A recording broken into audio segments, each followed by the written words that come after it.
Good morning. Here I have both the compressive as well as bicortical screws. So these are the bicortical screws, and this is the compressive implant of measurement of 5.5 by 20 mm. It looks so big. It looks like a conventional implant. That is the implant portion, the implant threads. So this is the impression coping, analog and burnout, which is for the prosthetic part after placement of the implant.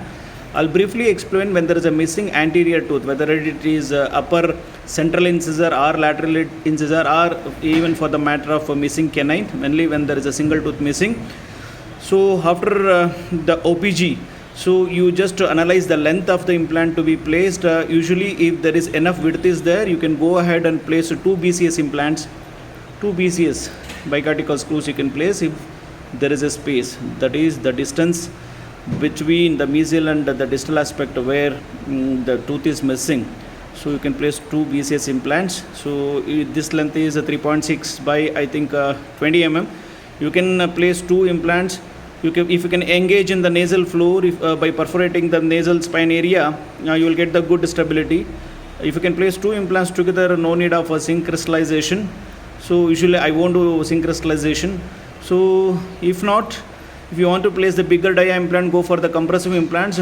Can you have a look at the full thread, the complete from the till the neck till the tip of the implant? There are complete threads are there, and these threads are rough surface.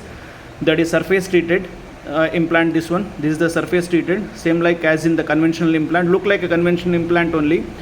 So if I'm not going to use this BCS implant, I'm going to use this single compressive implants in the missing anterior region. Maybe 1121, 2122, whichever, including the canine also. So the drills will be, so start with the pilot drill. You can have a look at the pilot drill. These are the pilot drill I use. So are the marking drills. The length maybe this is the 20 mm length, or otherwise you can use 30 mm length also. After that, go with the twist drill.